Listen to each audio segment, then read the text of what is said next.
हरियाणा चुनाव का final result आने से पहले ही रुझानों को लेकर विवाद उठ गया है और कहीं न कहीं कांग्रेस में खलबली मचने लगी है। दरअसल शुरुआती रुझान ऐसे आए थे कि लगने लगा कि हरियाणा में तो कांग्रेस की ही सरकार बनेगी, लेकिन अगले 1 घंटे में पासा पलट गया और बीजेपी ने रुझानों में जबरदस्त बढ़त बना ली। कांग्रेस को पछाड़कर बहुमत के आंकड़े के करीब पहुँच गयी। ऐसे में कांग्रेस ने चुनाव आयोग पर सवाल खड़े कर दिए हैं। कांग्रेस सांसद जयराम रमेश ने सीटों पर रुझान के आंकड़े अपडेट करने में देरी का आरोप लगाते हुए चुनाव आयोग को पत्र भी लिखा है और क्या कुछ कहा है, सुनिए। उम्मीद करते हैं कि ईसीआई हमारे सवालों का जवाब दें, क्योंकि 10, 12, 11 राउंड के नतीजे आ चुके हैं, पर जो अपडेट किया गया ईसीआई के वेबसाइट पर, चैनलों पर सिर्फ 4 या 5 राउंड के नतीजे आ रहे हैं। तो ये प्रशासन पर एक दबाव रखने का एक तरीका है। ये लोकसभा चुनाव में भी हुआ था।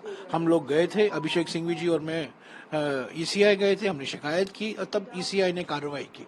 तो हम उम्मीद करते हैं कि ईसीआई जो एक संवैधानिक संस्था है, निष्पक्ष संस्था है, इस तरीके से स्थानीय प्रशासन पर दबाव नहीं डालना चाहिए।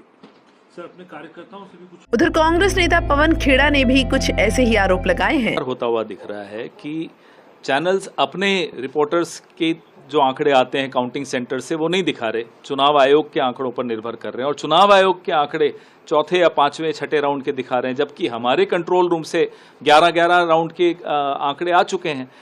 मैं आपको विनेश फोगाट जी का उदाहरण देता हूँ। आप कोई चैनल खोल दीजिए, सब में उनको 4 राउंड के बाद पीछे दिखाया गया था, जबकि 9 राउंड के बाद वो 4437 वोटों से आगे हैं, अब 5200 वोटों से आगे हो गई हैं। तो ये आंकड़ों में जो मिसमैच है, गैप है, ये क्यों है, ये हम बार बार चुनाव आयोग से अभी हमारे महासचिव जयराम रमेश जी ने ट्वीट करके भी पूछा है कि ये क्या दबाव डालने की कोशिश हो रही है स्थानीय प्रशासन पर। इसलिए हम फिर से चुनाव आयोग को कह रहे हैं, आगाह कर रहे हैं कि इसमें तुरंत एक्शन ले, तुरंत जितने राउंड्स हो चुके हैं अपडेट करें, जितने भी जो ट्रेंड्स हैं उनको अपडेट किया जाए। बता दें कि कांग्रेस ने शुरुआती रुझानों में 50 सीटों का आंकड़ा छू लिया था और तय माना जा रहा था कि बीजेपी को हरियाणा की जनता ने नकार दिया है। हालांकि अब कांग्रेस हरियाणा में काफी ज्यादा सीटों पर पिछड़ गई है। दूसरी ओर बीजेपी जश्न मनाने में जुट गई है। जी भारत।